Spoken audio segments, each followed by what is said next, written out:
और चोरी वो ऐसी वसुधाओं की किया करता था जिसकी कीमत उसके जहन में होती थी, जानता था। किसी की भैंस की चोरी की तो भैंस को बेच दिया, जैसे भाव से बिकती थी उससे कुछ भाव से पेट में बेच देता था ताकि वो जल्दी बिक जाए। प्रेमियों, एक दिन क्या हुआ, वो चोर जो है एक साहूकार नंबरदार के नौहरे में घुस गया, घेर में। और उस घेर में घुस गया तो बड़ी अच्छी नस्ल की भैंस बंधी हुई थी, बड़ी अच्छी नस्ल की गाय बंधी हुई थी। प्रेमियों, उस किसान के सवारी करने के लिए वो घोड़ी रखता था, घोड़ी उसमें बंधी हुई थी। चोर ने सोचा बैल की हमने चोरी बहुत की, गाय हमने बहुत चोरी की, लेकिन आज तक हमने कभी घोड़ी की चोरी नहीं की। आज घोड़ी की चोरी कर लेते हैं। तो वो घोड़ी को चुरा करके और घोड़ी पर सवार होकर के वो पेंट बाजार में पहुंच गया। लेकिन घोड़ी की वो उसने कभी बेची नहीं थी, तो घोड़ी की कीमत ही नहीं जानता था। प्रेमियों, जो घोड़ी के ग्राहक थे, उसको समझने वाले ग्राहक थे, वो आए, उन्हें भाई घोड़ी बढ़िया है, अच्छी है। उसने कहा, ग्राहक ने कहा घोड़ी किसकी है? चोर ने कहा नंबरदार घोड़ी हमारी है। घोड़ी तुम्हारी है, बेचने लाए हो? हाँ, पेंट में तो बेचे नहीं लाए हैं और बेच नहीं लाए हैं। तो फिर बताओ क्या कीमत मांग रखी है? अब कीमत वो जानता हो, पता हो तो उसकी कीमत मांगे। उसने कहा आप ही बता दो कीमत। माल तुम्हारा कीमत हम बता दे यार, ऐसे ग्राहक वो विक्रेता तो पहले हो तुम, उनकी पहले का तुम ही बता दो, अगर भर के कीमत लगा दोगे तो हम दे देंगे। उसने कहा मान लो तुम्हारी घोड़ी की हम कीमत 5,000 रुपया देऊ दे। अब उस समय तो 5,000 की कहाँ बिकते थे, भैंस बैल 50-40 के बिकते थे। उसने कहा 5,000। उनका इसका मतलब कीमत घोड़ी ज्यादा कीमती होती है भाई। उनका तुम पर न ले जाएगी घोड़ी। अरे तो फिर कीमत मांगो, तुमसे कह तो रहे तुम पर न ले जाएगी, चलो तुम अपना काम करो।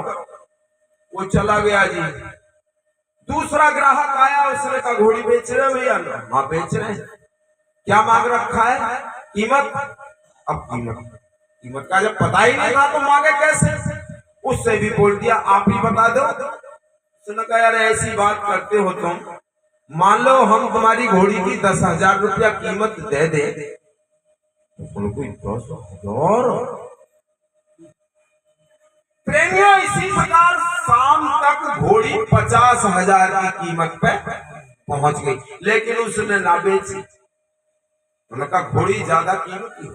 अब भाई को भैया बिरादरी चोर हुई, नारियल को हुक्का रहे, माटी की चिलम, आग तमाकू तेज करके धुआं के छल्ला बना तो वो आग माए। घोड़ी कौन किसकी है? घोड़ी। उसने कहा घोड़ी हमारी है। उनकी क्या कीमत मांग रखी है? उनकी आप ही बता दो। उसने कहा हम क्या बता दें, हम तो मुहमा की कीमत दे देंगे भैया। नुक फिर क्या बात है, नुक केवल आदि चाल देखेंगे, वाहन की तो देख लो। उसने कह हो तो तुम हमारे यहाँ हुक्का है पकड़ो, मिट्टी की चिलम नारियल को हुक्का के हाथ में थमा दो, वाने घोड़ी की लगाऊंगा के हाथ में थमा दी।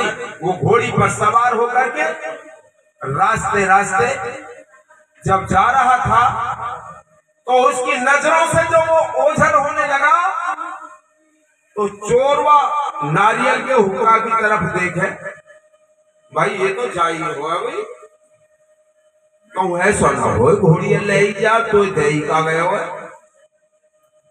ये मिट्टी की चिलम है, नारियल को हुक्का है, तुम्हें दही क्या गया है? तो प्रेमियों, मन को समझाने लगा चोर, भाई जब पूरी कीमत देगा तो खूब दौड़ा के भगा गलियां देखे वो। प्रेमियों, वो चोर घोड़ी को ले गया, वापस नहीं आया तो वन की बात तो ले ही होती। आखिर वह हुक्का से ही नेह लगा लो। पेड़ से कमर लगा ली और बैठ गए हुआ लेके नहीं और बसुमाई में और धुआं के छल्ला। अब जो 50,000 रुपए लगा करके गया था कीमत, वो आ गया। भाई अच्छी घोड़ी है और 1,500 बढ़ा के नहीं दे दी तो ले ही चलो। वो आया तो वो तो धुआं के छल्ला बना रहे भैया नो घोड़ी बिक गई का? उसने बोला बिक गई भैया। नु कितने की बिक गई? नु जितने की आई गई भैया उतने की। मान भी जितने की आई गई उतने की बिक गई। नो हाँ तुम्हें कछु बचवाना है? तो हाँ बच गया भैया। कहा मुझे हुक्का। तो संत महापुरुषों की वाणियों की जो चोरी कर लेते हैं ना और उनका रहस्य नहीं जानते, प्रेमियों गा गा करके बजा बजा करके चले जाते, हुक्का ही रह जाता है। उस मर्म को, उस भेद को बताने के लिए आते हैं हमारे ज्ञानात्मक संत गुरु।